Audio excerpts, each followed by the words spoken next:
Olá, boa noite a todos que estão nos escutando e nos vendo agora.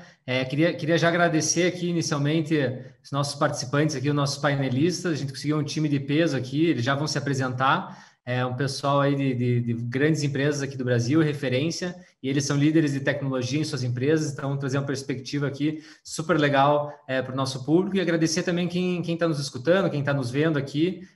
Tenho certeza que vocês vão aproveitar o nosso conteúdo. E já queria adiantar e pedir para quem tiver dúvidas durante a nossa live, vai mandando aqui no chat, fiquem à vontade, vão nos escrevendo aqui, que a gente vai anotando todas as perguntas e no final, ou até durante, a gente já vai passando aqui para os painelistas e esclarecendo a dúvida aí de todos. Para começar aqui então, pessoal, eu queria pedir para cada um de vocês se apresentar rapidamente e contar um pouquinho sobre a empresa, né, para todo mundo aqui do nosso público ficar sabendo.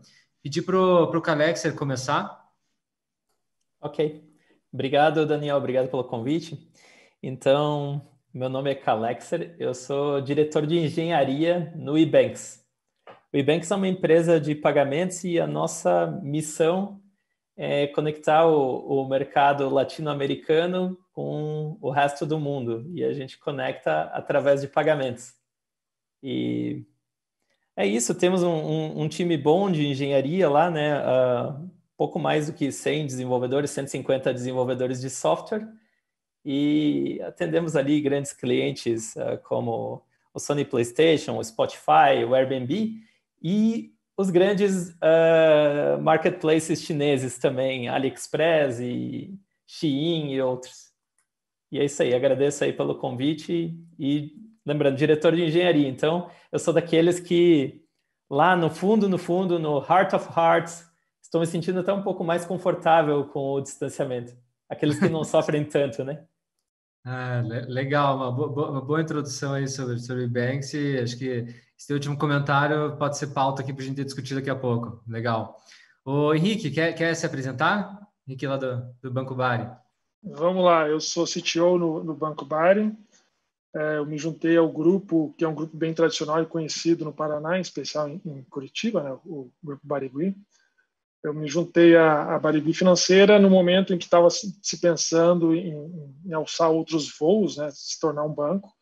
Isso faz 2 anos, mais ou menos, e aí há cerca de um ano e pouco, a gente começou muito forte nessa criação desse banco.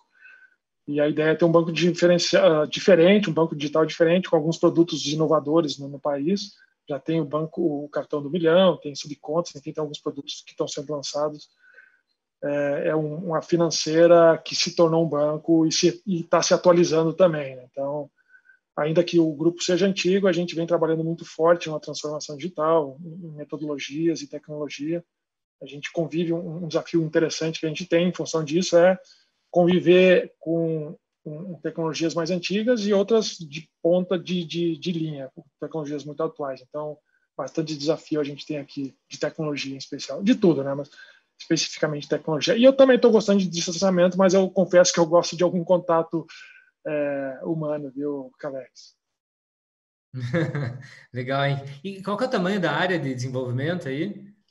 A gente tem, a TI toda deve estar em 80 pessoas, mais ou menos. Legal. Boa. Talvez mais. Por volta de 80, 100 pessoas. Legal. Guilherme, conta um pouco para a gente, então, da Softplan, um pouco sobre você. Legal, obrigado pelo convite, Daniel. Eu também vou me divertir aqui, já vi que todo mundo é desse mundo mais nerd, então vai ser legal o bate-papo. A Softplan é uma empresa brasileira que atua em 3 negócios bem distintos, né? Então, software de gestão para a área de justiça, focado no judiciário brasileiro, também gestão para algumas áreas de governo, e a terceira unidade de negócio é focada em construtoras e incorporadoras, né? Então, é um RP, um software de gestão para construtoras e incorporadoras, e a gente tem uma liderança nesse mercado no Brasil, tem mais de 3.000 construtoras e incorporadoras que usam o nosso produto.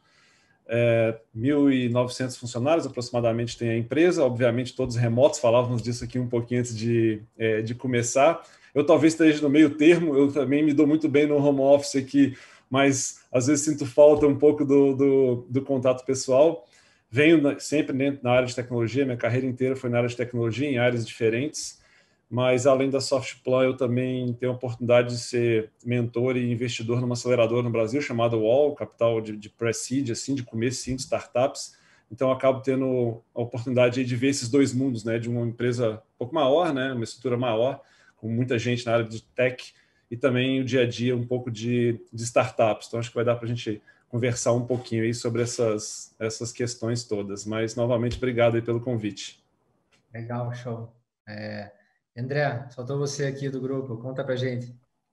Tá bom. Boa tarde, pessoal. Então, eu sou André Krieger, eu trabalho na Telefônica Vivo, sou CEO da Telefônica Vivo, que acho que dispensa apresentações, mas somos a maior operadora de telecomunicações da América Latina, temos quase 100 milhões de clientes, e eu estou há 2 anos e meio nessa área de tecnologia. Eu não vim dessa área de tecnologia, eu trabalhei, anteriormente eu fui vice-presidente de atendimento a cliente, e antes disso era editor de produtos, em especial da fibra ótica. Cuidei da fibra ótica por muitos anos aqui, estou na empresa há 11 anos. Então, eu sou meio nerd só, sou um nerd em adaptação, porque no final eu venho das áreas de negócio. É mais ou menos isso. E a gente tem, dentro da área de TI, a Telefônica Vivo a gente tem 33 mil funcionários próprios aqui no Brasil. Desses, quase 2.500 agora são da área de TI. Especificamente, a gente tem 2.500 próprios de TI e tem mais uns 4 mil funcionários de terceiros que prestam serviço para a gente também na área de TI. Então, uma das maiores áreas de TI do Brasil, também com desafios também desse mesmo tamanho. Legal, interessante. E acho que aproveitando, começar pela ordem inversa aqui, mas também sem seguir nenhuma ordem formal, mas André, perguntar sobre, dentro da área de TI, né, e acho que todo mundo fala muito sobre essa pandemia, acelerou muito a transformação digital. Como é que foi isso para vocês, né, essa mudança para o remoto, como é que está sendo, está funcionando, quais são os planos futuros? Falar um pouquinho aí desse momento com essa mudança de mercado que aconteceu esse ano. Sim, então a pandemia no final catalisou muito do que a gente já vinha fazendo. Já tinha muito tema digital, já tinha muitos aplicativos, sites, etc. E a gente teve um aumento mais ou menos de 20% no uso dos nossos aplicativos, nos nossos canais remotos, até porque o cliente não podia ir numa loja para resolver o problema ou queria resolver tudo do jeito digital. Então, o que ajudou bastante a gente já ter bastante coisa avançada e a gente acelerou ainda mais no final nesse nosso novo momento. Aí continuamos desenvolvendo. A gente tem um esforço enorme para aumentar nosso e-commerce, por exemplo, que tem uma participação pequena versus as nossas vendas. Na venda de serviços já é relevante, na venda de equipamentos, handsets, ainda é incipiente. Então, tem um desafio grande da gente se transformar ainda mais para fora e também para dentro. Para dentro, a Vivo já tinha uma política, por exemplo, de home office, que a gente fazia já obrigatoriamente 2 dias por semana em algumas das áreas, e TI era uma delas. E agora a gente foi, e de uma hora para outra, naquelas primeiras semanas lá de março, a gente colocou toda a empresa, não só a TI. Primeiro a TI foi para fazer home office, até para testar VPNs, acessos, sistemas, Teams e etc. E aí depois toda a empresa, 3 dias depois, também entrou em home office. E aí a gente está, nós conseguimos colocar não os 33 mil, porque uma parte deles são técnicos de campo, são instaladores, são pessoas que já estão na rua especificamente, mas a pessoal de escritório mesmo, que são mais ou menos 20 mil pessoas, todos eles passaram para home office nos últimos meses, últimos 6 meses aí, além dos nossos atendentes de call center. A gente tem um call center próprio de um pouco menos que 5 mil pessoas, e a gente conseguiu fazer com que todos eles conseguissem atender as chamadas nas suas casas. Então, a gente roteava as chamadas nos próprios grupos de serviço direto para os atendentes nas casas deles. Então, realmente foi um trabalho bem grande que a gente fez aí nas primeiras semanas da pandemia e até estabilizar. E hoje estamos funcionando assim. Estamos começando a voltar, já algumas áreas estão voltando para o escritório 1 dia por semana, 2 dias por semana, ainda muito de caráter voluntário, até porque a gente acha que tem muita coisa que acontece quando as pessoas se encontram no escritório, etc. Mas acho que não vai voltar igual. A gente deve voltar, já sabemos que TI deve voltar 3 dias por semana, 4 dias por semana, e algumas áreas, em especial nossos devs, até 5 dias por semana de home office. Estamos contratando, a gente tem sede em São Paulo, Rio principalmente, em TI, mas a gente está contratando pessoas ao redor do Brasil inteiro para trabalhar no nosso desenvolvimento e trabalhar remotamente. E aí estamos nisso. Contratamos essa semana passada 2 pessoas no Rio de Janeiro. E assim vai, por aí vai. Então, Legal, mais ou legal. menos nesse caminho.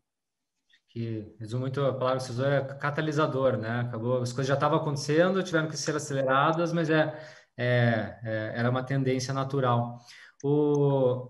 Tem um tema, né, que você falou, e eu queria aproveitar depois, mas perguntar para vocês, depois, mas só para trazer a pauta, essa questão de contratações remotas, né? E isso eu acho que é uma grande tendência, né? Até nem só geograficamente, talvez Brasil, geograficamente mundial, acaba que o pool de talentos disponíveis mudou muito com essa pandemia, né? Depois eu queria perguntar para vocês o que vocês acham disso. Mas, Alexa, conta um pouquinho, falar para o Ebanks aqui, qual que é a tua situação atual, como é que foi essa mudança para vocês aí? Ok. Bom, no Ebanks ali a gente está há 6 meses já, a empresa inteira trabalhando remoto, né? Também fazia parte do nosso plano de contingência ali, toda a gestão de TI. Eu sou mais da parte da diretoria de tecnologia, mas sou muito próximo do gestor de TI. Então, eles conseguiram colocar em prática. A gente inicialmente começou como um dia de exercício e, como deu tudo certo, todo o acesso móvel funcionou, o acesso aos sistemas, a gente já não tinha dependência de nenhuma infraestrutura ali do headquarter do Ebanks. Seguimos desde então. Claro que é difícil falar só em pontos positivos de um distanciamento, assim, né? Aquela interação mais social, mais próxima no escritório faz falta, quer dizer, você enxergar ali o seu gestor ou o seu colega conversando com os outros, você olha só, aquele assunto, eles estão lidando disso agora, estão tratando, ou aqueles pequenos encontros que a gente tinha, às vezes, indo ou voltando de algum lugar, já aproveitava e discutia um assunto. Agora vira uma Zoom meeting, né? Que tem que agendar e tem que achar espaço na agenda e tem que começar a conversa perguntando se a pessoa está te ouvindo, se está ouvindo bem, e daí atualiza o cliente e o som entra pelo lado errado, mas no mais a gente tem se adaptado. Eu percebi eu gosto muito de métricas de tecnologia. Eu sei que muitas vezes são métricas de vaidade, né? Você vai olhar o número de pull requests que estão entrando ou o número de alterações que a gente está colocando em produção, esses indicativos de trabalho, e eles deram uma reduzida no início. Eu cheguei até a ficar um pouco preocupado, mas foi bem aquele período de adaptação.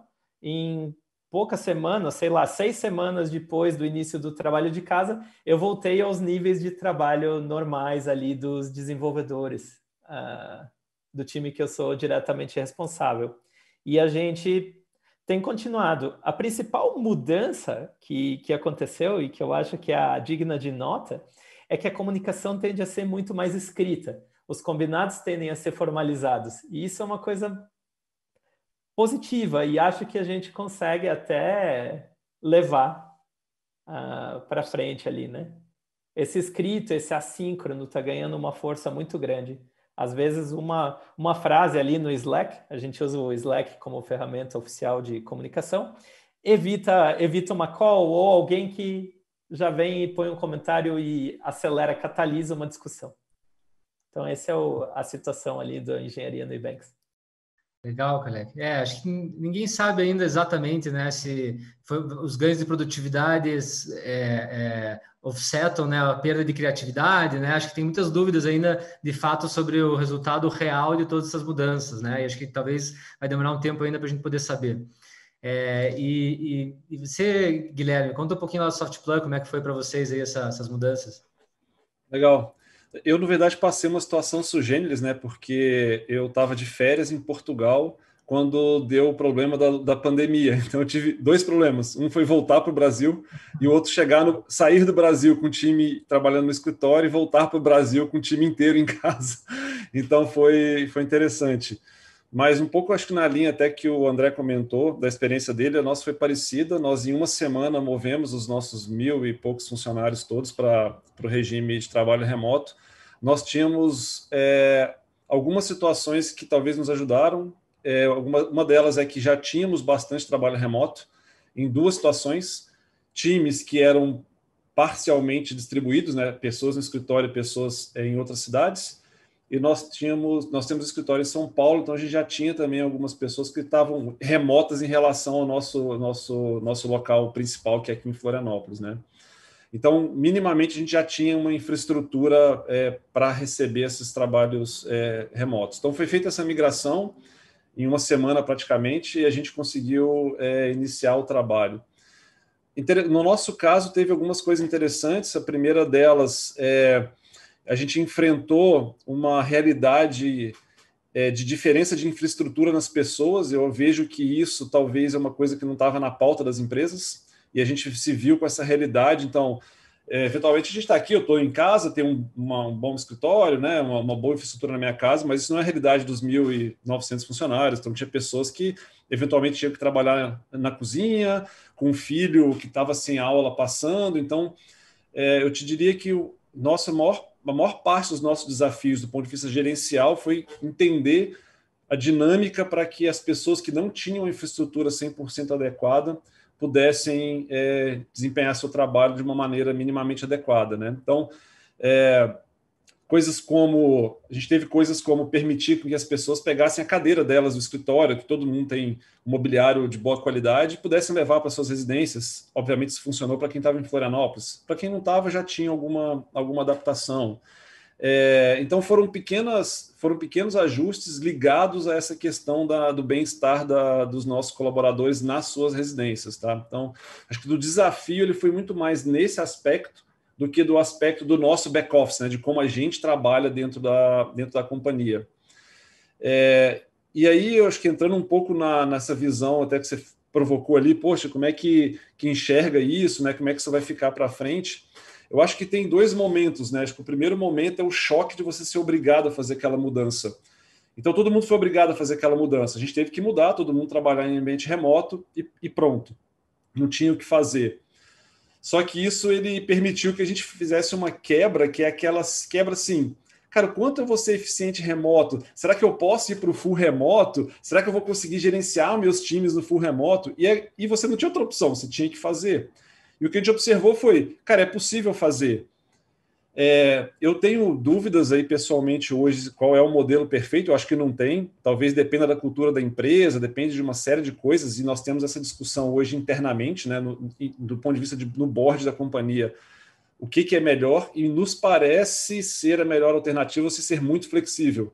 Ter um ambiente onde pessoas que trabalhem melhor localmente puderem fazer isso, outras trabalharem remoto, mas essas coisas convivendo, né? É o estágio que a gente está hoje, a discussão que a gente está hoje é que isso parece ser um pouco mais eficiente. De ordem prática, em relação ao momento da empresa, a gente decidiu deixar o escritório fechado até dia 31/12, e a partir do final do ano a gente vai avaliar como é que vão ser as ondas de retorno para a companhia. Nesse meio tempo, a gente tem feito pesquisas do que as pessoas acham melhor, se é melhor voltar antes, depois, e isso está sendo avaliado. Mas esse é o contexto que a gente viu, o cenário, são os aprendizados que nós tivemos lá na Softplan. Legal, né? Acho que esse ponto do híbrido é algo que está muito em discussão, né? Parece que é algo que veio para talvez ficar, né? Não vai ser nenhum modelo, nenhum outro, né? Vai ser o meio do caminho. Mas eu achei super interessante esse teu ponto relacionado a, de fato, a dificuldade não foi tecnológica, não foi tanto operacional, né? Mas foi infraestrutura, caso das pessoas, né? Isso, acho que, de fato, todo mundo deve ter sofrido muito com isso. As pessoas sofreram com isso, né? Tinham que estar em casa, mas não conseguiam trabalhar porque tinham que cuidar dos filhos. Acho que essa questão para a sociedade inteira foi bem complicada mesmo. Henrique, conta do banco, como é que foi para vocês isso? Deixa eu até começar pelo fim aqui, para pegar um gancho do que o Guilherme e os outros também falaram, né? Um pouco do que eu acredito sobre esse modelo que vai perpetuar. Acho que a gente vai falar um pouquinho sobre isso depois, mas esse é um grande desafio, né? Nem para todo mundo é melhor trabalhar de casa, né? Seja pela infraestrutura, seja por filho. Eu tenho uma filha de 3 anos, por exemplo. Então, é um desafio. A gente adotou uma política de isolamento, então é só eu, minha esposa e minha filha dentro de casa. E é um desafio você manter isso, né? E tem espaço, tem infraestrutura, tem uma série de condições que muitas vezes é muito melhor você estar no escritório ainda. E tem outros tantos casos, se a gente fala de desenvolvedor, tem uma predominância de pessoal mais jovem, né? Então, no geral, é melhor trabalhar de casa. É uma atividade cognitiva que qualquer interrupção você perde muito tempo. O Calexer aí sabe bem do que eu estou falando, né? Desenvolvedor. Você demora para entrar no raciocínio, daí alguém chega do lado, fala com outra pessoa, você perde o raciocínio. Então, o isolamento, por outro lado, é muito bom nessas situações. Mas, como aconteceu lá no banco, a gente já vinha numa preparatória de de continuidade do negócio muito forte, em função de regulação, em função de necessidade mesmo. Então, a gente já tinha uma preparação, já estávamos nos preparando bastante para poder trabalhar remotamente. E desde janeiro, o nosso CFO, muito ligado nisso, ele começou a cantar a pedra. Pô, acho que era legal a gente se preparar, e a gente seguiu essa linha. A gente conseguiu colocar de sexta até quarta 90% da empresa em home office. E sobre o time de TI em específico, foi interessante, um pouco na linha do que já comentou aqui, mas o time é relativamente jovem de empresa. A gente começou a montar, de fato, um time há 1 ano e meio, mais ou menos, mas a gente tomou um corpo maior mais para o final do ano, meio do ano, final do ano passado. Em janeiro e fevereiro, a gente teve umas entregas muito importantes, que a gente teve que fazer um trabalho muito intenso, então teve uma coesão muito forte do time. E as entregas começaram a aparecer. E logo em seguida veio a pandemia. E aí o pessoal foi para casa e o trabalho continuou a crescer, a produtividade continuou a crescer, né? Então, acho que foi um misto aí de conhecimento do time com essa questão de trabalhar, alguns perfis trabalhar melhor de casa, que eu entendo que nos fez entregar mais constantemente. Hoje a gente atingiu um platô, mas a gente já entrega mais do que antes da pandemia. E também uma das coisas que eu acho que é ponto-chave, que o Calexer comentou, para o sucesso é a comunicação. Então, a gente veio do próprio time, sugestões de ferramentas. A gente usa uma ferramenta que é o dia inteiro o pessoal se comunicando nessa ferramenta, o dia inteiro. Tem salas, dependendo do squad, tem uma sala diferente, então é quase como se fosse o pessoal no escritório, praticamente. Então, isso aumenta demais a produtividade. E se quiser voz, ali mesmo na ferramenta você faz uma chamada de voz, se quiser vídeo, você faz chamada de vídeo, compartilhar material, você compartilha. Então, isso deu uma atração. Para mim, um dos pontos de sucesso aí foi essa escolha dessa ferramenta e a aptidão desse pessoal de conseguir trabalhar com a ferramenta que para alguns é até mais complicada, é uma ferramenta de gamer, né? Mas o pessoal se vira muito bem. Deixa eu pegar, Daniel, se você não se importar, do Henrique, eu quero fazer 4 anos.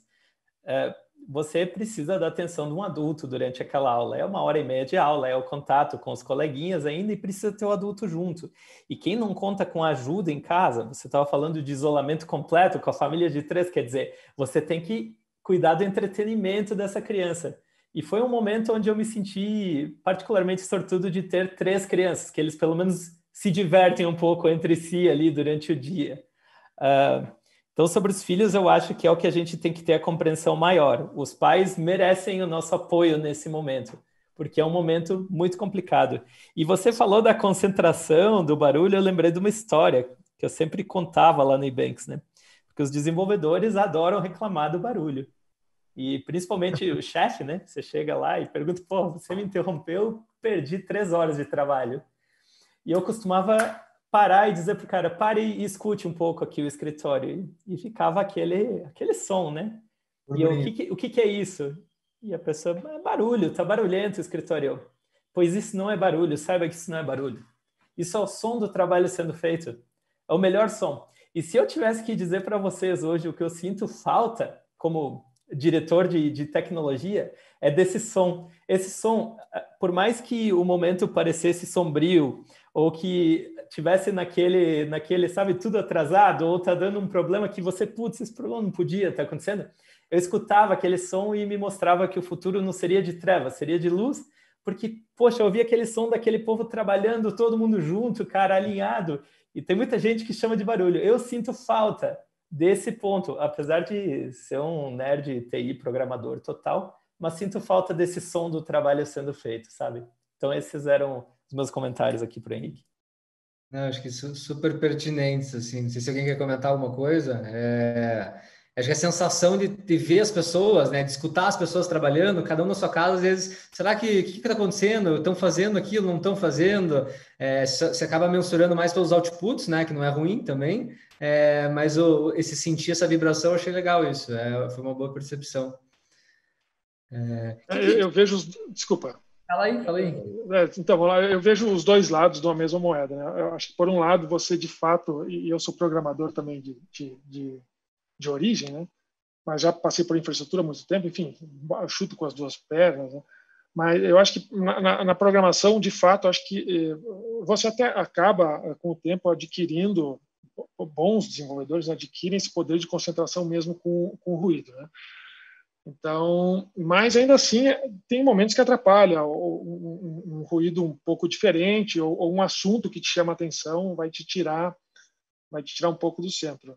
Por outro lado, né, ou seja, então, por um lado, você tem, eu acredito que tem, de fato, mais produtividade em algumas áreas, por exemplo, o desenvolvimento um pouco mais isolado.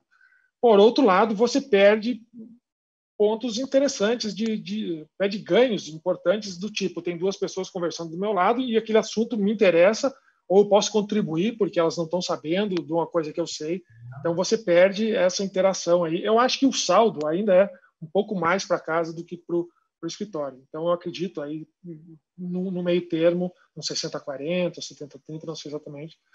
Eu acho que tem que ter um misto, mas um pouquinho mais de isolamento, me dá essa impressão, mas é muito particular. O negócio que eu li, assim, pedi a opinião do Guilherme e do André também para complementar esse tema, é que as empresas todas elas estavam trabalhando no escritório e migraram todas para casa, né? Só que as pessoas se conheciam, né? A maioria das pessoas ainda se conheciam, elas têm um capital social, elas confiam umas nas outras. Só que isso, com o passar do tempo, né, esse capital social que elas tinham, elas vai diminuindo, né? Você perde o contato com aquela pessoa que você falava de vez em quando, você vai diminuindo essa interação que você tinha, isso vai diminuindo talvez a confiança e ainda mais, começa a ter um onboarding de pessoas só remotas. Então, talvez a gente esteja passando por um momento de produtividade que até subiu, mas talvez por essa perda desse capital social tende a começar a cair, assim. Eu não sei se alguém já pensou, já leu sobre isso, o que Guilherme e André acham desse tema todo aí. Cara, obviamente, qualquer coisa que a gente falar é exercício de futurologia, né? Só o tempo dirá, assim, o que vai acontecer. Mas eu ainda acho que tem uma questão muito ligada à cultura da companhia, sabe? A forma como as coisas são feitas. Eu vou dar um exemplo nosso, interno. Antes da pandemia, a gente tem, os times são bem autônomos, né? Os times que trabalham lá conosco são células bem autônomas e tal. Então, eu já tinha time que era 100% remoto, full remoto, todas as pessoas remotas, e alguns times que as pessoas trabalhavam juntos.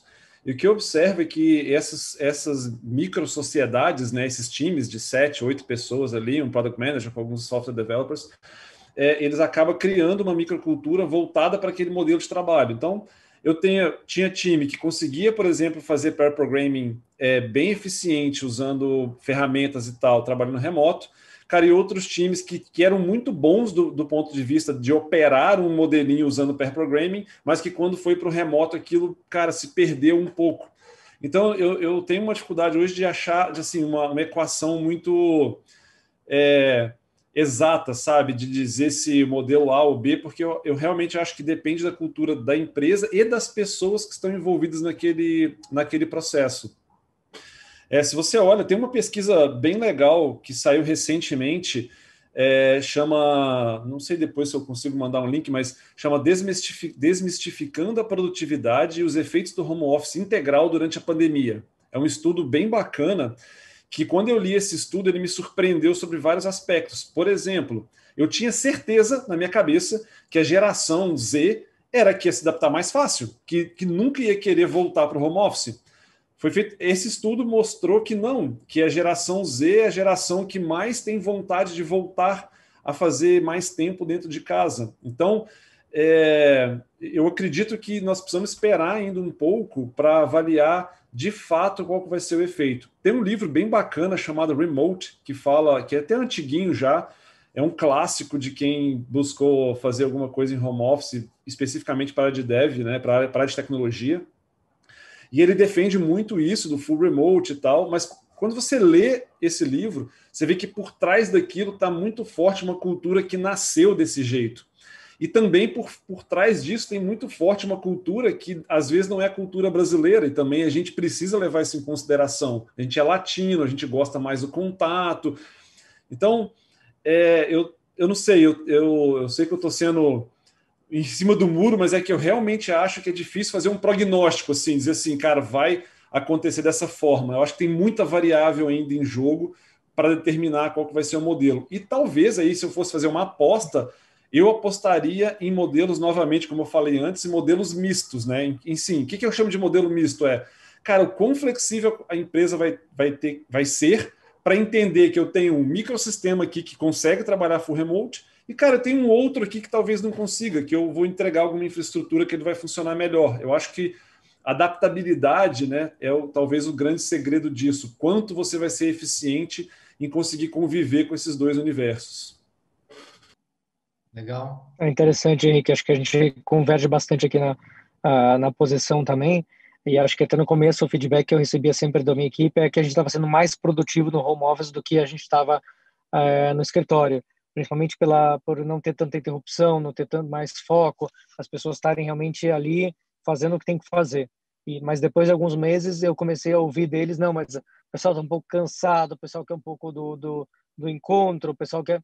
Então, de novo, eu acho que talvez o modelo que a gente vai chegar é um modelo mais próximo do que a gente está tentando propor lá na Vivo para o pessoal, é de 3x2, por exemplo, 3 dias em casa, 2 dias no escritório. Então, você tem um misto entre dias que você está focado em casa, dias que você tem trabalho um pouco mais concentrado você, tudo bem. Dias que você precisa criar, dias que você precisa estar junto, dias que você tem aquela colisão criativa ali no escritório, aí sim são os dias que você vai estar no escritório. Só que aí tem algumas complexidades, principalmente empresa grande como a gente, como é que você faz? Porque não adianta nada a minha equipe estar on-site se o meu cliente interno não está on-site. Se a minha equipe que atende o meu cliente interno B2B não tá, mas o cliente B2B, minha equipe, a equipe parceira, desculpa, peraí, a equipe parceira da minha área do B2B não tá. Então, a gente também tem que coordenar essas agendas, tanto internas de TI quanto externas. Então, por exemplo, segunda-feira eu vou fazer a primeira reunião presencial com os meus diretores desde que começou a pandemia. Todos nós vamos fazer uma reunião de discussão de estratégia 2021, o que nós vamos fazer, tal. Eu falei, tá bom, todo mundo. Isso aqui até dá para fazer por Teams, dá. A gente faz reuniões por Teams todos os dias da nossa vida e várias delas, muitas. Mas acho que tem discussões ali que você só consegue pegar aquela interação realmente quando está na proximidade. Talvez coisas mais criativas, discussões mais estratégicas, tem que ter essa presença. Mas, por outro lado, um trabalho que dá para fazer mais revisões, apresentações, discussões, cálculo, planilhas, programações, devs, dá para fazer com certeza remotamente. Acho que, de novo, acho que é um balanço, e voltando ao que o Henrique falou, é um pouco de um jeito, um pouco do outro. Acho que empresas vão se adaptar a esses modelos, vamos dizer, mais mistos, em que não tem uma resposta certa, uma resposta única para todo mundo, e sim vai ser uma resposta mais fragmentada e mais para cada uma das situações. Isso tudo a gente fala de pessoal próprio, né? O desafio seguinte é como é que a gente trabalha com os terceiros, porque no final a Vivo, como eu falei, tem um nível de terceirização bastante importante em várias das nossas áreas, e hoje esses terceiros, eles estavam até antes da pandemia, a maioria deles estavam nos nossos prédios, e agora está todo mundo fora. E aí o pessoal do predial, o pessoal do financeiro meu interno fala, André, não deixa os terceiros voltarem, porque estão economizando luz, estão economizando espaço, estão economizando limpeza, estão economizando espaço, a gente vai poder contratar mais gente com o mesmo espaço sem pôr novos andares, sem ter mais escritórios. E eu concordo com eles, já que está funcionando assim, deixa os terceiros cada um nas suas casas. Mas, de novo, acho que tem casos e casos, tem situações, e que a gente vai ter que ir dosando ao longo do tempo. E a gente contratou já muita gente, tem vários gerentes que eu já contratei, que fez todo o processo. Cara, só veio para o escritório para pegar o computador e nunca mais apareceu no escritório. E muitos funcionários, a gente contratou talvez 200, 300 pessoas já nesse formato. A pergunta que até alguns de vocês colocaram é como é que essa pessoa até absorve essa cultura, como é que ele entende como é que a cultura da Vivo como é que a cultura de gestão funciona, como é que a empresa, como é que a banda toca, como dizem, né? Tem essa complexidade, porque não é uma empresa que se criou totalmente remota, com várias dessas novas startups, é uma empresa que muita tradição, muito comando e controle. Então, estamos aprendendo a trabalhar nesse novo mundo aí, com certeza vai ser muito divertido. Acho que é um consenso aqui geral que esse modelo aí misto, híbrido, veio para ficar, né? Acho que não escutei ninguém aqui que é contrário a essa opção, óbvio que tem suas dificuldades. E que mais, gente? Alguém, que vocês veem aqui que é uma coisa que mudou, que vai continuar depois da pandemia? Cara, eu acho que um pouco do efeito colateral que a gente vem conversando é que pode ser, é provável que uma das grandes coisas que faziam a gente talvez não acelerar tão rápido em busca desse modelo ou full remote ou misto é aquele receio do qual é a minha capacidade de gerenciar, né, esses ambientes. Principalmente quando a gente está olhando para a média gestão das empresas e tal. E eu acho que assim, a gente ensinou pelo menos a essa massa gerencial de média gestão que é possível, ou eles tiveram que aprender. Então, eu acho que tem um ganho no fim do dia grande, e eu não sei se é uma torcida ou se é uma constatação, talvez seja um pouco de torcida, mas que a gente diminua bastante nas empresas, cara, aquele negócio do microgerenciamento, do cara achar que porque você está vendo alguém trabalhando ali que aquilo é eficiente. Eu acho que toda a média gestão, que talvez tinha um pouco de receio, e eu estou falando da média gestão porque eles estão conectados diretamente com a operação, tá? É por isso que eu estou colocando mais nesse ponto. Então, todos eles realmente aprenderam que, cara, sim, é possível você gerenciar um time remotamente sem você fazer aquele microgerenciamento de achar que você passou do lado lá e está vendo o cara trabalhar. Esse aprendizado, eu acho que ele é muito rico, sabe? Eu acho que se tudo a gente tem que tirar uma coisa boa da vida, né? Não dá para ficar pensando só nas coisas ruins. Eu acho que se tem uma coisa boa do ponto de vista empresarial que a gente tirou, cara, é aprender a gerir as coisas muito mais por entrega e resultado do que por tarefa e por observação física de uma pessoa, se ela está ou não está no posto de trabalho dela. Eu vejo dessa maneira. Boa reflexão, gostei. Acredito muito. Bom, eu vou dar o meu take aqui também. Eu acho que, repetindo algo que eu já falei, mas a comunicação escrita e assíncrona, para mim, é algo que a gente leva essa capacidade de se expressar na palavra escrita, a capacidade de escrever os combinados e seguir combinados escritos. Isso com certeza fica e é essencial para um modelo híbrido e até essencial para a nossa produtividade ainda maior quando tivermos a sorte ali de poder voltar para o escritório, né, escutar o som do trabalho. E conectando com um comentário do Guilherme, o livro do DAJ, de Remote, né, que são os criadores da Basecamp, ele é bem interessante mesmo nisso, e eles focam bastante nessa questão da comunicação assíncrona. Fato curioso, eu recomendei o livro para todo o grupo de gestores lá do Ebanks. E eu disse, olha, é o melhor livro de trabalho remoto que eu já escrevi, mas que eu já li. Escrevi não, que eu já li, mas isso não quer dizer muito porque também é o único. Mas realmente uma excelente recomendação de leitura. Eu gostaria de reforçar a recomendação. Ele é curto, ele é escrito em parágrafos pequenos, bem pragmático e interessante. E, Guilherme, nessa parte você também falou de pair programming, né? Ver poxa, não resistiu tão bem. Acho que foi você que falou disso do pair, né? Sim. Eu lá no Alguns Ebanks... sim, outros não. Isso. Lá no Ebanks eu vejo muito o Code Review como o nosso pair programming.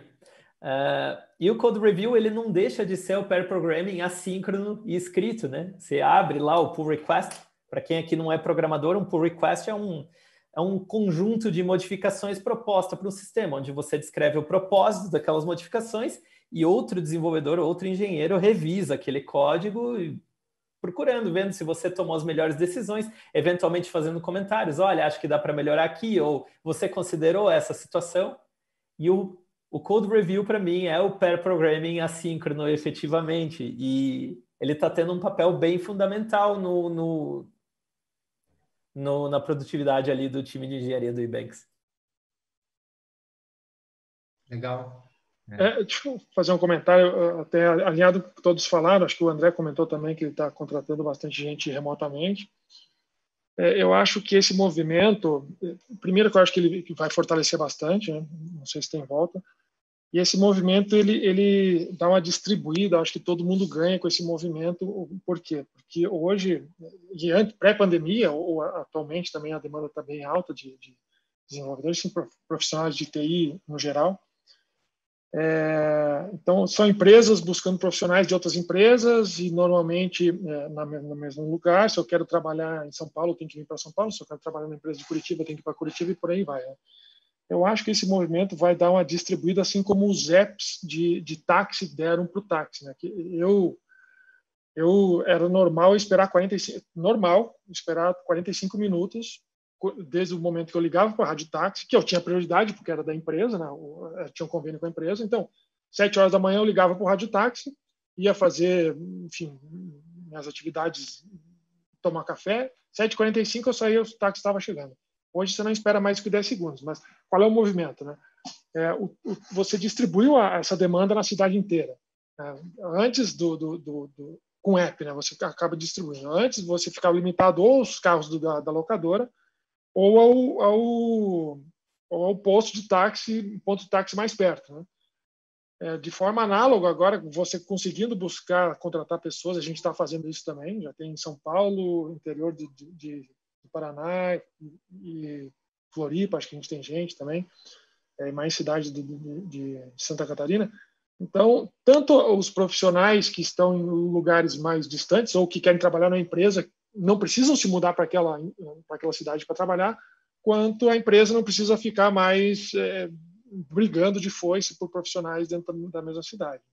Então, acho que isso é um ganho bem interessante que está chegando aí, não sei quanto está sendo percebido isso.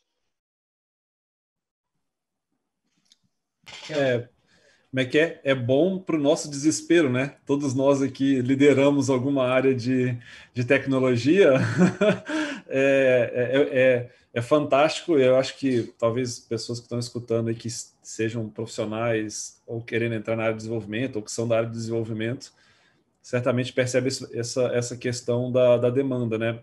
A gente fez um estudo o ano passado, bem grande. Nós avaliamos 26 países, então a gente olhou na América do Norte, América do Sul e Europa, 26 países nessas regiões, para entender um pouco da questão do comportamento dos desenvolvedores, aquela questão da evasão de desenvolvedores nossos do Brasil para fora, tal.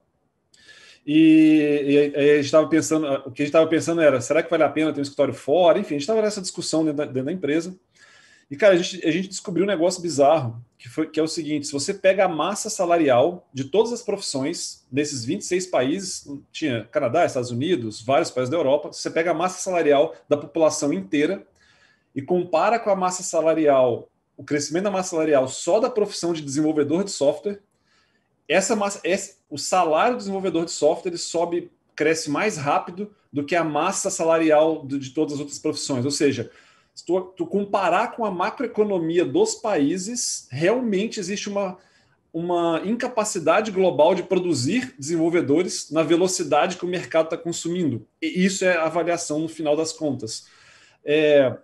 O que eu quero dizer com isso é que, no fim do dia, o desenvolvedor ganhou um poder de escolha grande, né?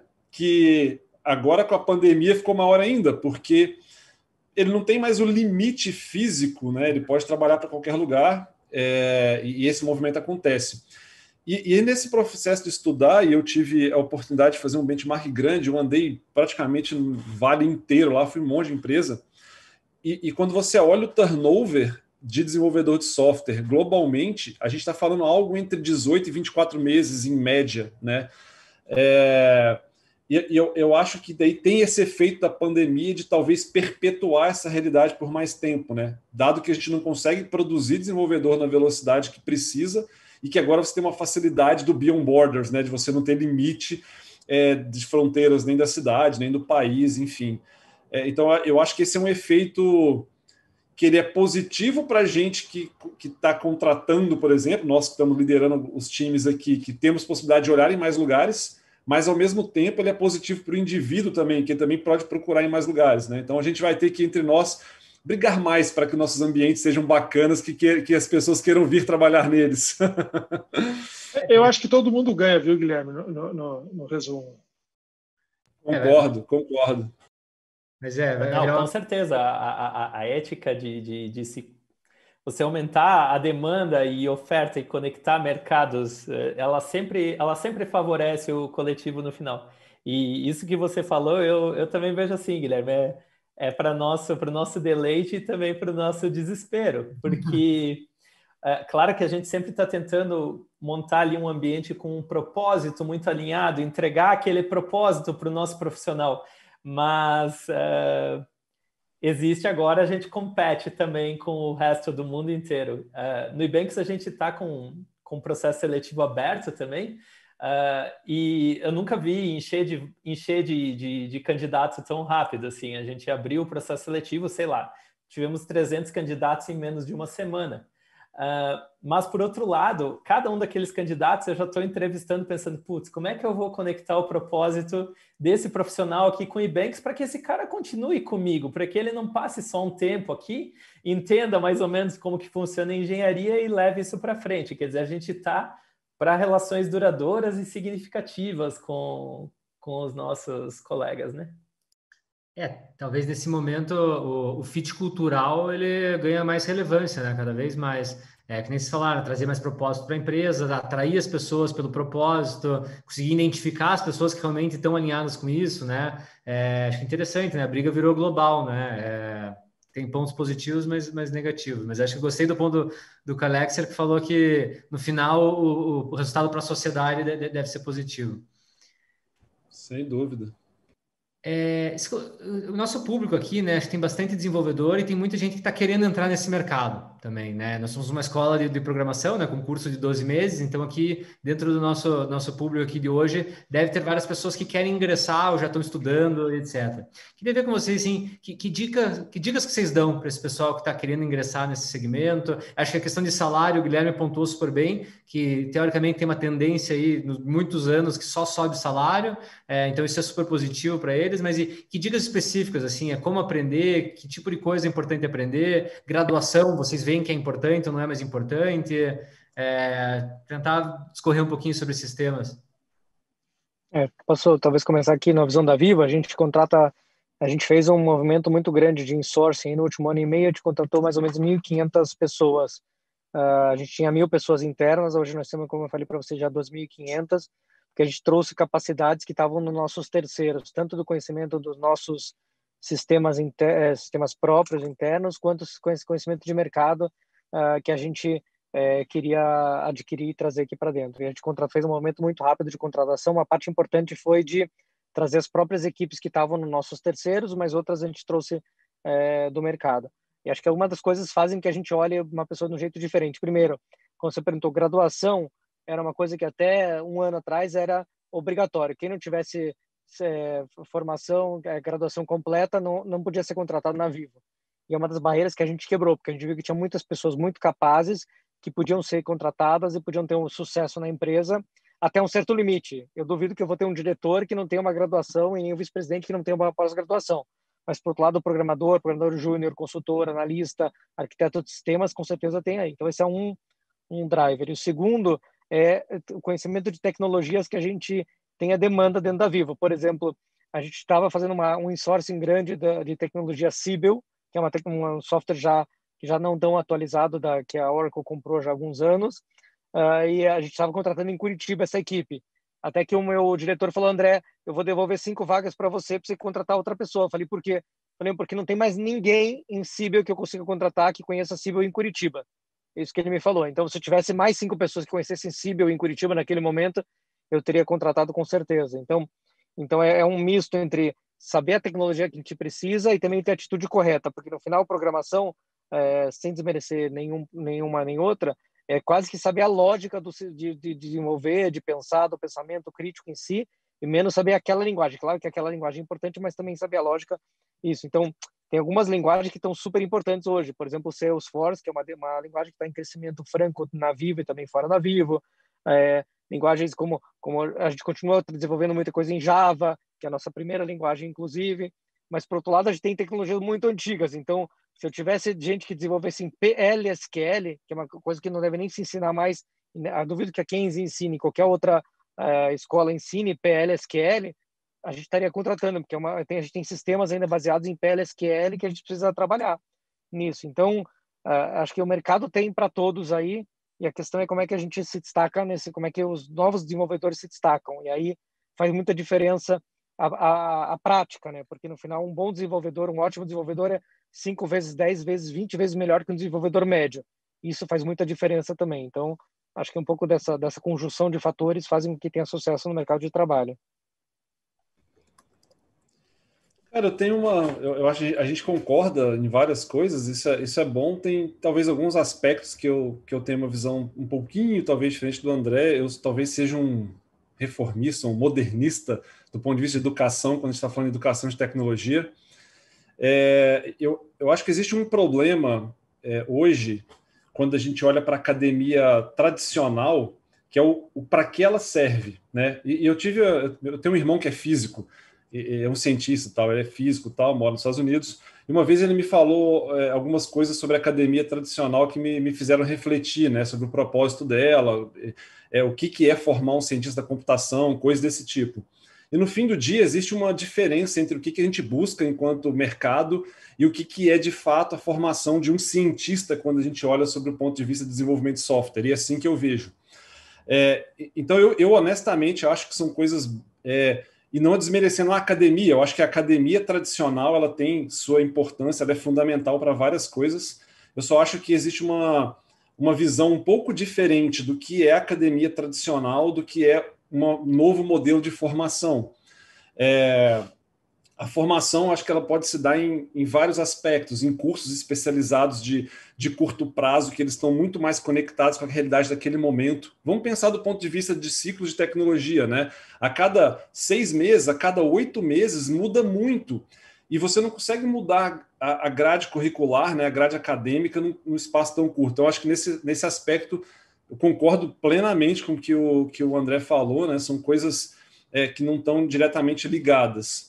Se eu fosse olhar ainda sobre esse aspecto do cara que é o desenvolvedor, a minha dica seria, eu acho que as pessoas estão perdendo o gosto pelo fundamento. Muitas vezes você vê as pessoas entrando no mercado de tecnologia por ele ser pungente e querendo, cara, no segundo dia já codar tudo, e ele esquece de olhar um pouco para o fundamento, esquece de ler um pouquinho sobre os princípios que estão por trás do processo de desenvolvimento de software, né? Pessoas que têm bons fundamentos, elas se adaptam muito fácil. Elas conseguem migrar de uma tecnologia para outra com muita facilidade, né? Hoje é o Python que está em evidência, amanhã é o C de novo, depois é o Java, depois...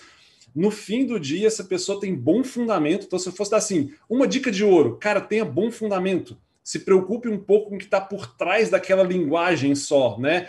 Leiam, eu vim mais do mundo de infraestrutura bastante tempo profissional, como o Henrique comentou, né? Eu falo para o pessoal de infraestrutura, lê Tannenbaum, sei lá, hoje em dia talvez o cara tenha que ler um pouquinho mais do princípio que está por trás do Uncle Bob, de um cara como esse, assim, mas enfim, lê um pouco mais, acho que de fundamento, muda muito a tua perspectiva como profissional. Então, tudo isso eu realmente concordo. Talvez eu tenha uma visão um pouco diferente em relação ao André, até com os cargos de liderança. Eu acho que quando você vai para liderar umas áreas de tecnologia, eu continuo achando que hoje talvez a formação tradicional, eu não sei se ela manda mais tanto assim em relação ao que você consegue entregar. Tenho essa leitura, né? Eu acho que a tua experiência, a tua vivência, o que de fato tu entrega, ele é um valor que realmente ele é percebido de forma mais efetiva numa companhia, né? Eu acho que no Brasil ainda diploma, essas coisas abrem portas, mas eu acho que isso está diminuindo. Cada vez eu acho que isso vem diminuindo um pouco menos. Eu acredito, o Calex falou um pouco sobre métricas, eu também acredito em métricas, sou meio viciado em ler, então tem um livro que eu gosto muito que chama Um Novo Jeito de Trabalhar, um livro do Laszlo Bock, um cara que foi VP do Google de pessoas, e ele fala muito sobre isso, sobre assim, o poder de você observar os comportamentos e realmente observar os resultados. Então, voltando para dev cara, tenha fundamentos fortes e se preocupe em mostrar como é que tu entrega os teus resultados, porque isso eu acho que vai alavancar a carreira muito mais do que qualquer outro qualify assim que seja, sei lá, mais abstrato. Então, o processo de aceleração, por exemplo, recentemente a gente fez um teste de processo de aceleração de desenvolvedores internamente, e, cara, eles são incríveis, cara. Peguei um cara que era formado em história, velho. É um dos caras que rampou mais rápido que eu já vi na história. Então, assim, a pessoa que está com vontade, ela consegue fazer uma capacitação, formar um desenvolvedor. Você consegue formar ele muito rápido, né? Escolas, né? Como a Kenzie e tal, você consegue formar o cara e ele ser muito produtivo muito rápido. É assim que eu enxergo. Eu vou pegar o gancho aí do Guilherme, ele falou de ciclos, né?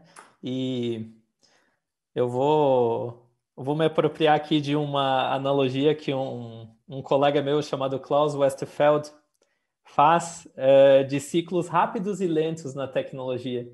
Então, se você se imaginar num carro e você está numa viagem, vendo uma paisagem, você vai ver aquelas coisas que estão mais perto do carro, as árvores, a cerca, as casas passando numa velocidade incrível. Mas as montanhas, aquele cenário mais no fundo, ele vai passar mais devagar, né? Um efeito de paralaxe. Você vai ver eles passando bem devagarinho. E a tecnologia, ela é muito assim também.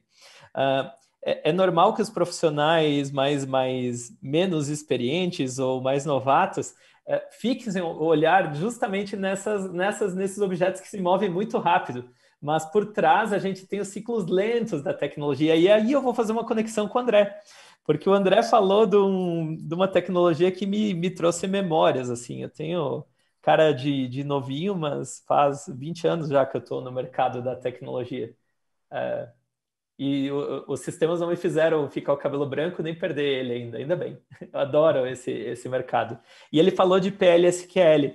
PLSQL, eu lembro de trabalhar bastante com PLSQL lá com o Oracle, né?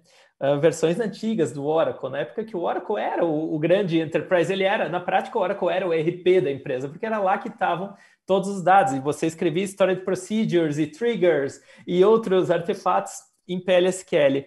E SQL é uma daquelas poucas linguagens onde o primeiro programa escrito em SQL na história, ele ainda funciona.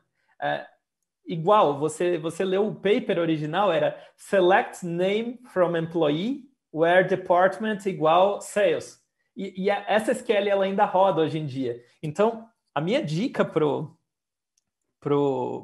para quem está começando no mercado, ou até quem quer se desenvolver mais, é isso. Crie essa apreciação pelo legado, uma apreciação positiva. Enxergue que tudo que foi feito antes é o que nos possibilita estar onde estamos hoje. E aprenda com isso que já existe, ao invés de tentar inventar ou simplesmente seguir a coisa nova e, de repente, talvez você consiga enxergar esses objetos que estão um pouquinho mais para trás no seu campo de visão e você consiga acompanhar esses ciclos um pouco mais lentos de tecnologia. Legal, acho que os comentários de vocês foram ótimos e muito parecido com a nossa filosofia aqui, que a gente tenta passar para os nossos alunos todos os dias, né? São conhecimentos duráveis que não vão vencer nos próximos anos, né? Hoje a gente ensina HTML, CSS, JavaScript, React, daí do back-end é Python, com Django, Flask e Node.js. Pode ser que daqui a 5 anos não seja mais a tecnologia usada, né? Mas o que a gente precisa ensinar é realmente os fundamentos, né? Ele saber aprender, como que ele pega uma tecnologia nova do zero, lê a documentação e aprende a fazer, como é que ele entende a lógica, né, da programação, como é que escreve código bem feito, esses fundamentos que vai levar a vida inteira, né? Fiquei bem feliz de escutar vocês falando sobre isso, que bem em linha com a nossa filosofia aqui, para os nossos alunos ficarem felizes também que a gente está ensinando em linha com esses mestres aqui. Quer comentar alguma coisa, Henrique? É difícil de trazer uma coisa nova depois de vocês falando, né? Mas assim, eu concordo com praticamente tudo que falou, rememorando aqui o que o André falou, eu acho que tem muita oportunidade, então o que você escolher, você vai ter oportunidade, às vezes um pouco mais, às vezes um pouco menos, né? Seja uma linguagem mais antiga, porque tem muito legado, e o legado é muito importante, porque é o legado que nos faz funcionar, né? E tecnologias novas, que normalmente é visto como supra-sumo. E o que o Guilherme chama de fundamento, eu falo de profundidade. Então, seja profundo. Então, gaste tempo, estude, vai nas bases, pesquise. Não tem tempo, o teu concorrente tem tempo. Então, faça um bom fundamento, né? Vai profundamente e mais tarde você vai começando a alargar e aprofundar também. Você vai ser um profissional bem interessante, né? E, de novo, trazendo o André, o que importa é a lógica, ou seja, de novo, o fundamento. Né? Calexer, gostei do fundo e da frente aqui. Da frente passa mais rápido. Muito boa essa analogia que você fez. Bem boa. Acho que, pegando um gancho nessa pergunta, né, sim, o que eu vejo um pouco para os candidatos, os alunos, eles se prepararem para o mercado de trabalho, né, os aspirantes aí, até quem já está dentro e quer evoluir, tem um tripé, né, na minha opinião, eu queria ver o que vocês acham. Tem as habilidades hard, né, que é o conhecimento técnico, tem as habilidades soft, né, conhecimentos interpessoais, habilidades de comunicação, de trabalhar em equipe, e tem também o fit cultural, né, então, assim, o que eu vejo é que esse tripé assim é essencial o candidato desenvolver, né? O fit cultural não dá para desenvolver, ele tem que achar onde que ele se encaixa, né? Mas desenvolver essas duas coisas para de fato aumentar as chances dele de ser contratado e de ter sucesso de longo prazo. O que vocês concordam com isso? Assim que vocês veem as contratações, como é que funciona para vocês? Cara, eu vejo, acho que esse modelo simplificado ele é perfeito, né? Basicamente você tem uma questão que ela é do comportamento ali, que está ligada à cultura, e isso é mais difícil mesmo, acho que tem que ter esse match aí dos dois lados, acho que... Aí eu também nem tenho propriedade para falar, acho que teria que ser um meeting com pessoas de RH e tal, que talvez possam falar um pouco mais sobre isso. Mas quando eu olho, vamos lá, a balança, eu acho que o hard skill, cara, eu vejo ele só como um enablement, assim, sabe? Tipo assim, cara, você tem que ter um conjunto de conhecimentos que eles vão ser demandados naquele determinado lugar que você vai trabalhar. Não importa se é um conhecimento de uma tecnologia mais nova, uma tecnologia mais antiga, mas você tem que ter um mínimo conhecimento em cima daquela tecnologia. Por mais que você seja um cara legal e tal, cara, você tem que conhecer minimamente. Mas eu acho que o que faz diferença, na minha opinião, é um pouco mais... Hoje em dia, tá? Eu vejo pela realidade de ambientes mais ágeis e tal, cara, são os soft skills, assim, é aquele negócio assim, cara, ter hard skill bom é tua obrigação. Cara, é sério, é tua obrigação, cara. É o gatilho número 1. Sem ela, você não vai para lugar nenhum. Agora, o que talvez vai fazer a diferença de você conseguir entrar num lugar bom, numa empresa bacana, é o teu soft skills. E aí entra um monte de coisas, né? Capacidade de trabalhar em grupo, realmente poder de comunicação. Tem uma série de elementos aí que vão compor esse conjunto de soft skills. E muitos deles, eu acho que eles são... o Calex fez... Ih, caramba, ferrei aqui. O Calex fez uma brincadeira no começo que foi assim, puta, eu sou o cara mais... a gente é um cara mais nerd, a gente gosta um pouco mais desse isolamento, e isso é bem uma verdade, né? Preciso da área de exatas e tal. Porém, esse é o maior, talvez, desafio que a gente tem que trabalhar, né? Que é, cara, como que você desenvolve capacidade de comunicação? E agora, nesse momento remoto, isso é mais fundamental ainda, né? Então, hoje tem tanto meetup, tanta coisa, mesmo que online hoje em dia, mas eu sugeriria aí para as pessoas que estão começando, cara, se arriscar, cara. Vão lá, fala no meetup, aprenda a se comunicar, cara. Talvez esse seja o soft skill mais valioso que você possa desenvolver para que você consiga evoluir na tua carreira, né? Assim é a minha leitura, pelo menos. Boa, citou pontos super importantes aí. Talvez adicionando só o hard skill, no final te coloca dentro da porta, mas depois disso o que vai acontecer dali para dentro é muito baseado no soft skill e no que você tem para entregar, além daquele do dia a dia, que vai te fazer crescer também na empresa, que no final acho que esse é um dos objetivos que a gente tem que ter como carreira, né? Então é bem crítico isso, concordo 100%. E aí só uma coisa que nesse momento, que a gente vê também é o tema de gestores, né? Os gestores bons se destacam e os gestores ruins fica mais fácil de discriminar entre os bons gestores e os maus gestores, mesma coisa entre os bons funcionários e os maus funcionários. Se está todo mundo junto, você acaba vendo aquela massa. Mas está cada um trabalhando na sua casa, na sua realidade, acho que fica mais fácil da gente entender que são realmente as pessoas que fazem a diferença nos nossos projetos, as pessoas que têm mais dificuldade, as pessoas que não entregam tanto quanto poderiam entregar. Então, acho que é um momento bem interessante para as pessoas no mundo todo. Boa. Vamos lá. Não, eu concordo 100%. O hard skill é binário. Você tem e você está no jogo, ou você não tem, a gente nem começa a conversar. A diferença é o soft skill, é o cara que de fato veste a camisa, né? O cara que você pode contar, estrela brilha na escuridão, né? Então, durante o dia não adianta ter estrela. Quando o time está ganhando, todo mundo joga bem. Então, o cara que se destaca no momento ruim, esse é o diferente, né? Vestir a camisa de verdade, né? Soft skill, comprometimento de verdade, comprometimento, não só quando está todo mundo tudo bom, né? Eu concordo 100% com o Guilherme e com a adição do André, 100%. Só para adicionar, vocês falaram o principal e eu vou colocar um que é quando me perguntam, Alex, mas qual soft skill, né? Você acha que é importante? Primeiro que eu não sou uma grande referência em soft skill, mas tem um que eu sempre falo para a pessoa e não é o que ela queria ouvir, mas eu acho que leva uma reflexão legal.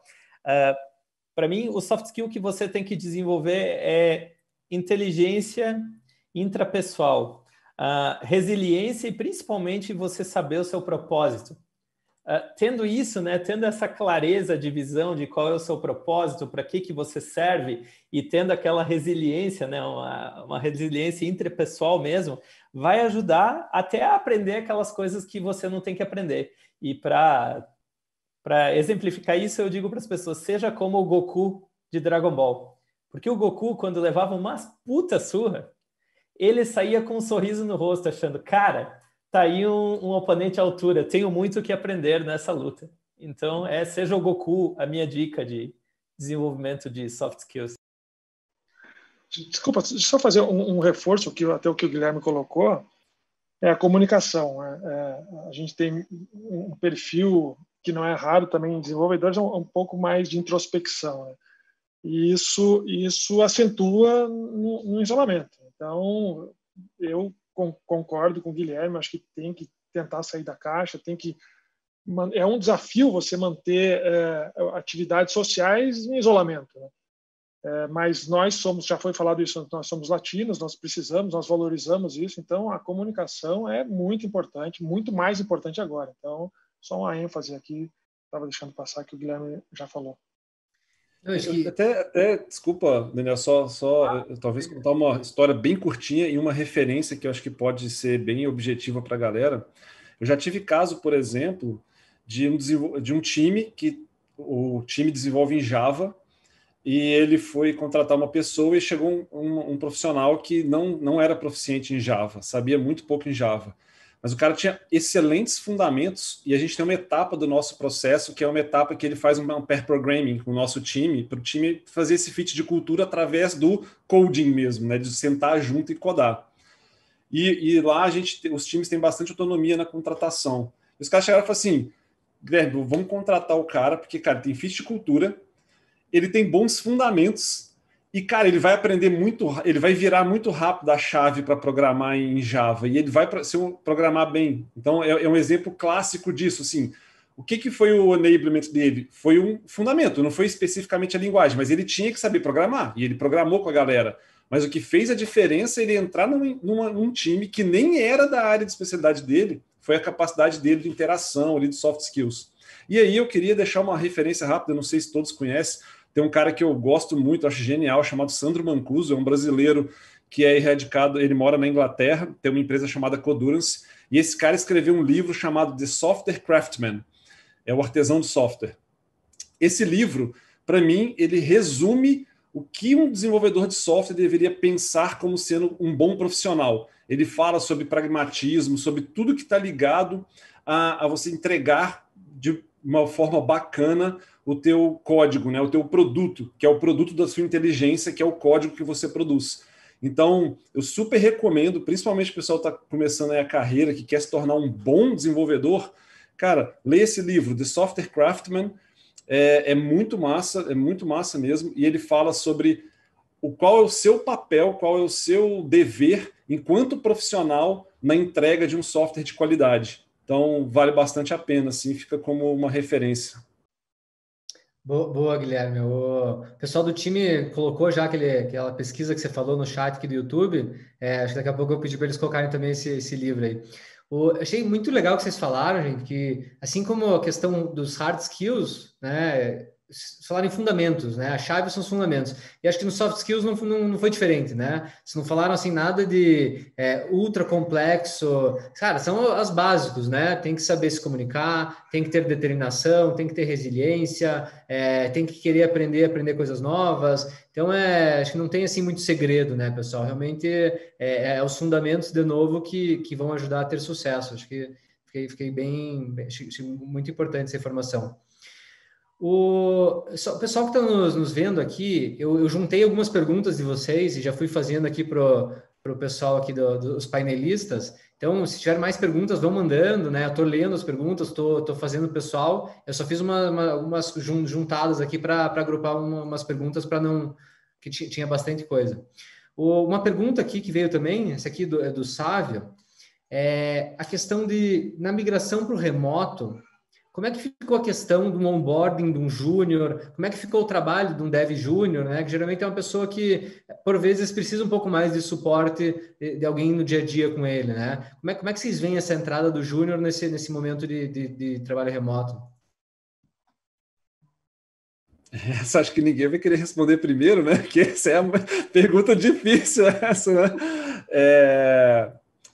Eu vou só comentar rapidamente a prática que a gente tem, tá? A gente tem, cada time precisa ter um processo de onboarding definido. Esse processo, na verdade, nosso acontece em 4 etapas.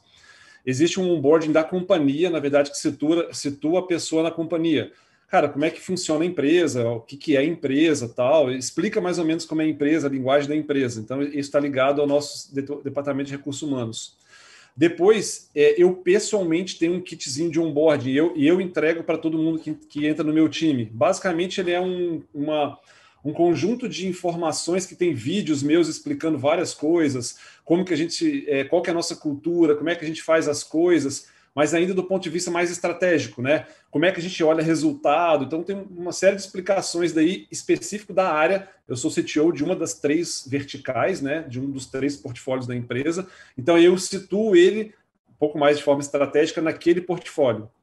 Depois, ele tem aí um coordenador, né? Que é a pessoa que está cuidando do ambiente funcional, e o próprio time. Aí, o time ele tem que ter um processo de onboarding técnico, e a gente tem uma figura que a gente chama de padrinho.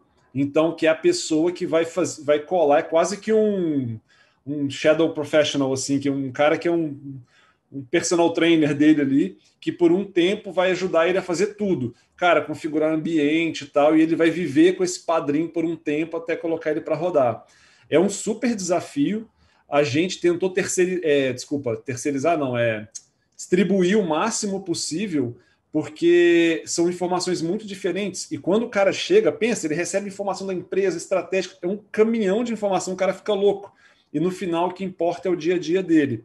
Eu não sei se tem resposta fácil, não sei se tem resposta perfeita, mas o nosso modelo é assim: um padrinho e o time tem uma grande responsabilidade em fazer o onboarding, e aí, do ponto de vista gerencial, a gente mede qual o tempo de ramp-up. Então, eu comparo entre os times o tempo de ramp-up do desenvolvedor. Se o desenvolvedor num time está demorando muito para fazer o ramp-up, eu vou naquele time e falo, cara, o que vocês estão com problema de onboarding? Ou contratou mal, ou tem um problema de onboarding, porque se ele demora muito para rampar, esse que é a questão. Então, é mais ou menos isso. Legal, um processo bem estruturado aí. Gostei desse processo. Depois, se puder compartilhar um pouco mais, acho que eu preciso também colocar aqui para a turma alguma coisa nesse sentido, viu? Parabéns, muito bom. Aqui a gente tem uma coisa um pouco mais... Tem uma coisa feita pelo RH, mas depois tem um onboarding também de TI, mas eu não sei se a gente tem coisas tão estruturadas quanto essa. Bem legal, obrigado.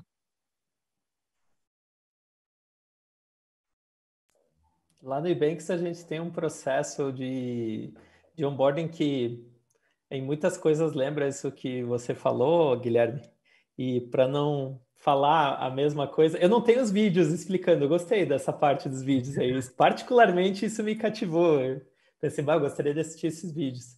Mas o que a gente faz? A gente já coloca cada novo profissional de onboarding. Nós usamos o Trello, tá? Somos heavy users do Trello e de todas as suas pequenas features. Então, cada profissional novo, ele já vira um card de onboarding com todo o checklist e o padrinho já fica junto sempre e, eventualmente, quando uma outra pessoa participa, ela fica junto. E a gente guarda com carinho esses cards no final que lembra de quem te ensinou, quem que te levou pelos primeiros dias, pelos processos. E é uma experiência bem interessante. Tem até coisas que muitas vezes eu evito de escrever documentos muito densos. Por exemplo, o setup do ambiente. Tem lá os passos para se fazer, mas tem coisas mais densas. Mas vamos ensinar o cara a configurar o depurador remoto aqui para dentro do Docker. Não, cara.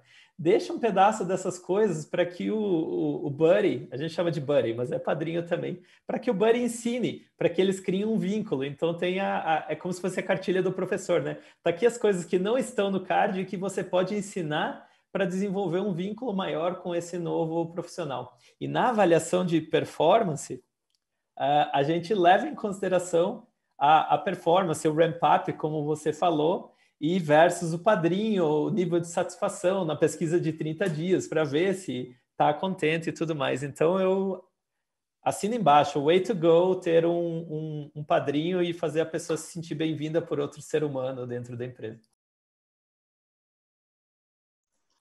Lá com a gente trocou a parte do onboarding, que era presencial, pelo RH, tinha um onboarding formal, oficial, por onboarding de empresa remoto, e o modus operandi, ele também, dentro de TI, se transportou do presencial para o remoto.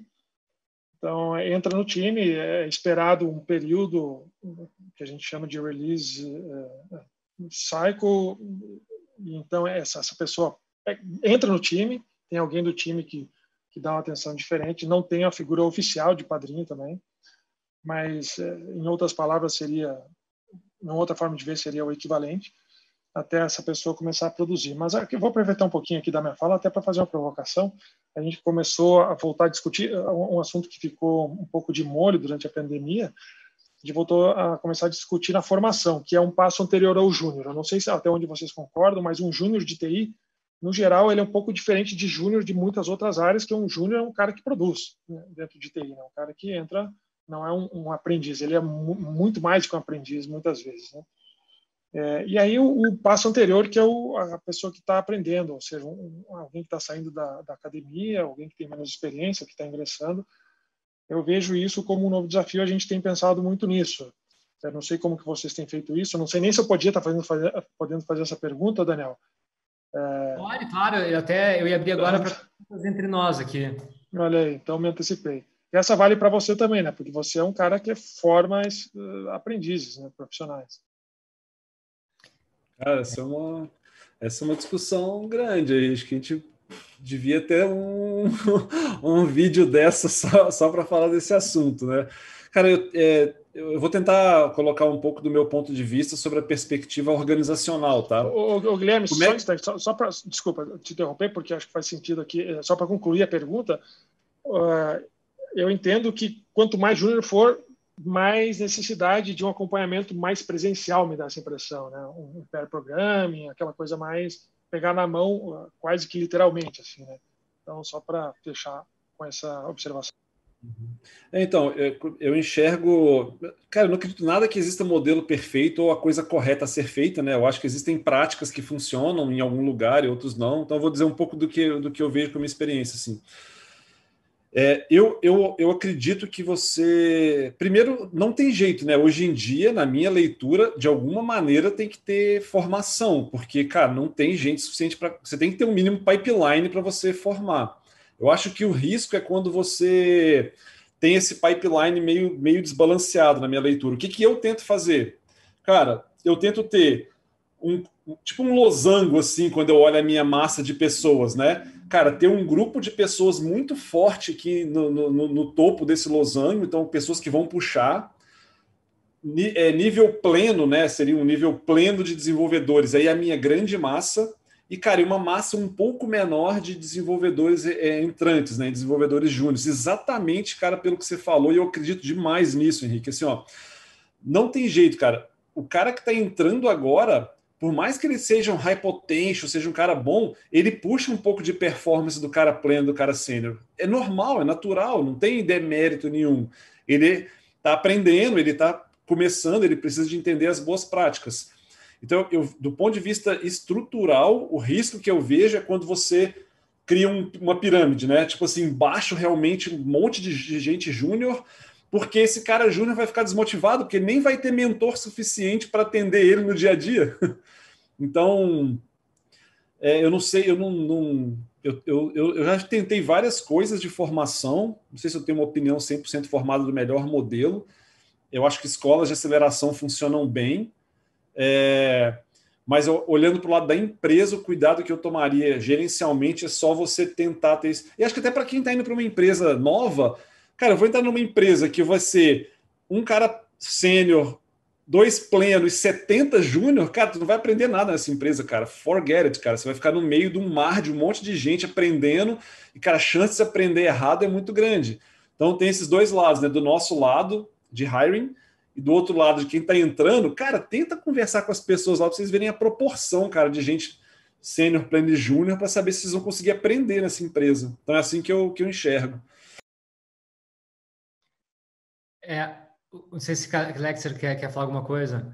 A minha é bem rápido. Eu vou te dizer que nesse momento eu tô evitando um pouco trazer intern, né? Quem está abaixo de júnior, justamente para ter uma maior estabilidade nesse processo de aprendizado e evitar esse efeito que o Guilherme falou, de repente criar um arrasto muito grande.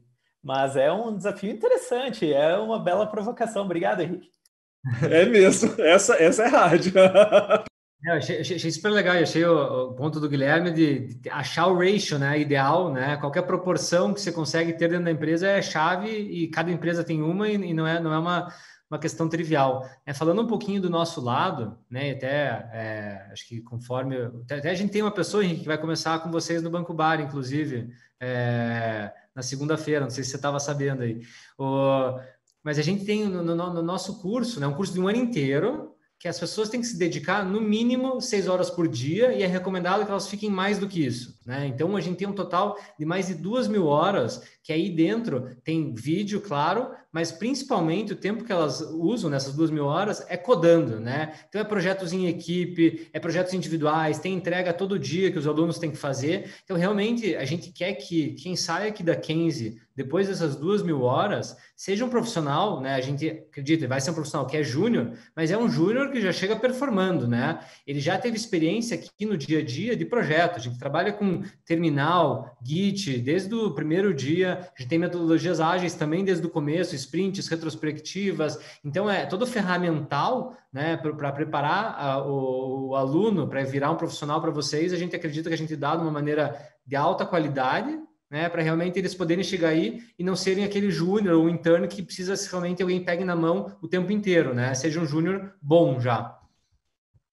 Tem um negócio legal sobre isso que a gente está falando, e eu fiquei pensando aqui sobre a provocação do Henrique. Eu falei, pô, o Henrique lançou provocação para a gente aqui, não foi fácil, mas eu me veio uma coisa à mente aqui que talvez possa colaborar, que é o seguinte. A gente tem 2 desafios, né, quando a gente recebe um desenvolvedor novo na empresa. Quando está falando de desenvolvedor júnior, né, da pessoa que está começando na carreira, um desafio é do aprendizado técnico, ela tem que aprender tecnicamente, e o segundo desafio é o desafio de qualquer um, não importa se é júnior, pleno ou sênior que entra na empresa, que é entender do business. Você tem 2 barreiras, né?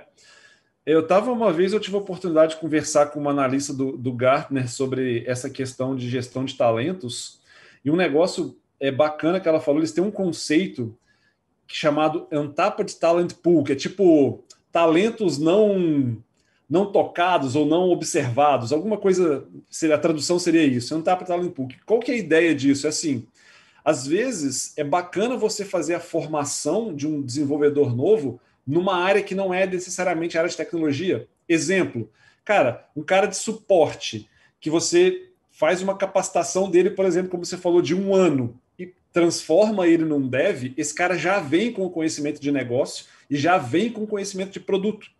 Então, obviamente, a gente pode falar de milhares de estratégias, mas só colaborando aqui, talvez essa seja uma estratégia que possa ser interessante, porque você rompe pelo menos uma dos pontos de fricção, que é o do conhecimento do business, né? Então, sei lá, uma colaboração. Não, eu super concordo, né? Acho que essa visão de negócio, esse conhecimento um pouco mais amplo do que só programação ajuda muito, né? Principalmente para o crescimento da carreira, para ele se desenvolver e virar um líder, vai ser essencial, né? Conhecer tecnologia é importante, que nem vocês falaram antes, né? É requerimento, tem que conhecer, mas agregar esse outro tipo de conhecimento, eu acredito que ajuda muito no longo prazo. Né?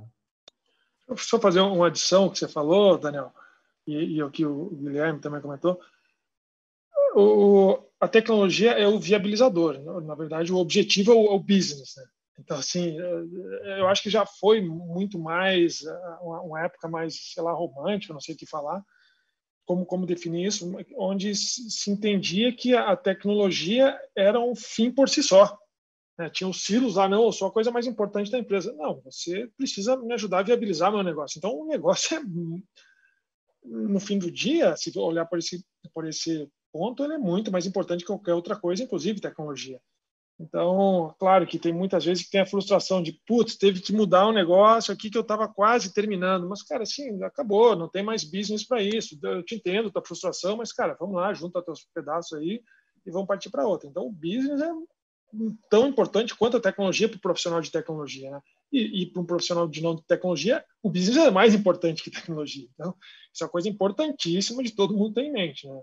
Tu tá ali para um propósito que é tecnologia, mas o fim é outro. Né? Perfeito.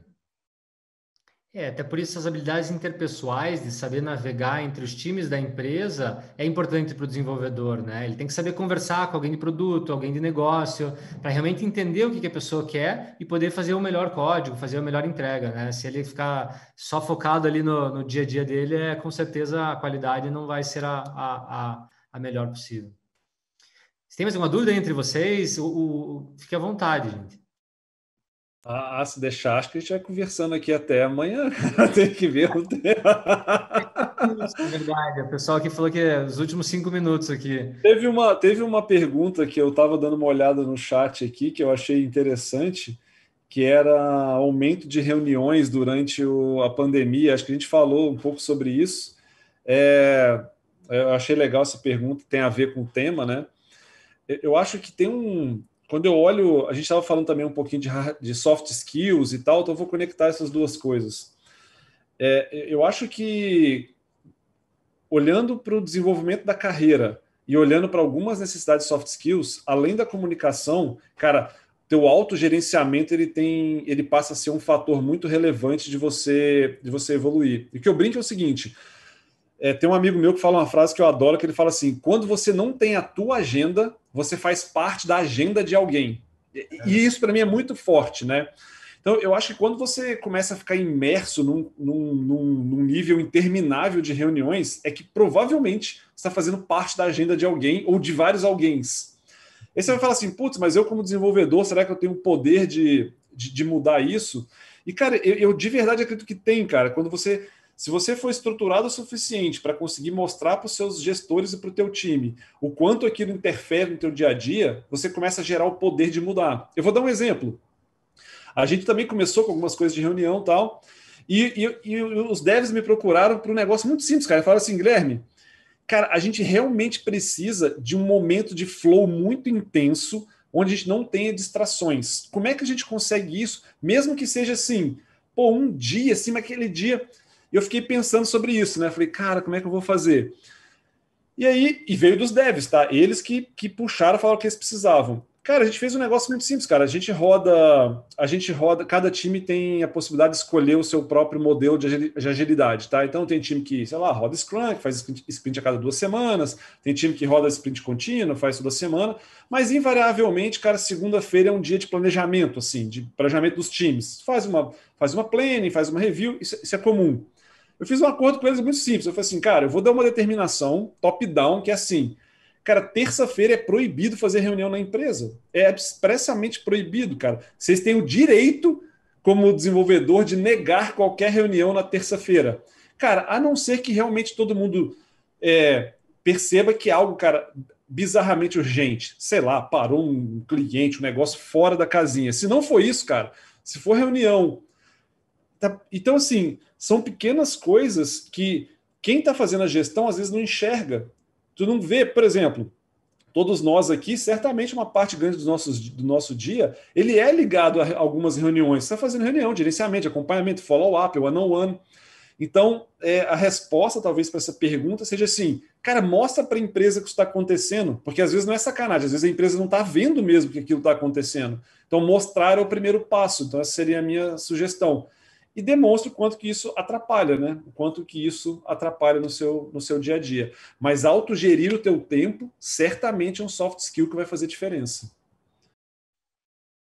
Excelente, excelente. O pessoal no chat gostou muito dos teus comentários aí, Guilherme. Se animou com essa questão aí da agenda, né? Se você não faz tua agenda, os outros fazem para você. Né? Vou engrossar o caldo aqui. Que é uma certeza, né, cara? Muito boa. A agenda é tipo um buraco negro, cara. Assim, se tem um espaço ali, o buraco negro suga aquele espaço, cara. Não tem jeito. Impressionante, é impressionante. Às vezes começa a semana, você fala, a semana tá um pouco mais tranquila. Chega terça-feira, acabou a semana. Tá o dia inteiro reuniões. É incrível. É. Legal, Bom, legal. Não sei se tem alguma outra coisa ali que o pessoal esteja colocado. o pessoal teve uma pergunta aqui sobre segurança. Como é que vocês fizeram para garantir segurança, sigilo nessa transição aí para o home office? E que é algo que vai ficar, né? Então, já virou regra. Como é que vocês fizeram isso? Nossa, olha, as perguntas para o final são só filosofia longa, né? Agora deixa o Bom, pessoal do banco falar de segurança. não, vou ser breve aqui, porque não tem muito segredo, né? Equipamento da empresa, VPN, AD, enfim, tudo fechadinho. Então, mudou o escritório para casa. É, inviolável é meio difícil de falar, né? Em tecnologia, você falar que não dá para fazer, você tem que estar muito seguro para dizer que não dá para fazer, né? Mas basicamente é isso. É isso aí. Computador da empresa, todo fechadinho, VPN, autenticação, antivírus, firewall. Boa. O pessoal tá pedindo live infinita aqui já. Eles querem live que não para mais. Acho que hoje não vai dar. A gente comprometeu aqui, né? Não vamos preencher com o buraco negro o resto da noite dos nossos painelistas. Pessoal, acho que agradeço demais a participação de vocês. Gostei muito da discussão, acho que agregou muito para todo mundo que está escutando. O André Krieger, ele pediu desculpas, ele teve uma emergência familiar e teve que sair aos 15 minutos, ele saiu. Quem está nos vendo e nos escutando, tem a próxima live que começa às 8 horas, vai ser um bate-papo com CTOs, mais alguns CTOs aí, falando sobre dicas sobre o trabalho remoto, vai ser nesse mesmo link, então podem continuar seguindo aqui, que a transmissão continua. E é isso, pessoal. De novo, o Alex, o Guilherme, o Henrique, o André que não está com a gente, agradeço imensamente a presença de vocês, vocês que fizeram essa conversa aqui. Tamo junto aí. Valeu, pessoal. Obrigado também. Pô, Parabéns pela iniciativa.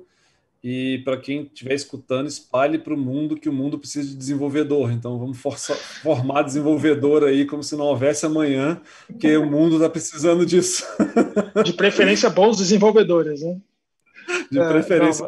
Não, bacana, obrigado, Daniel, obrigado, Guilherme, Alex, muito bacana a iniciativa e o prazer é meu de estar aqui.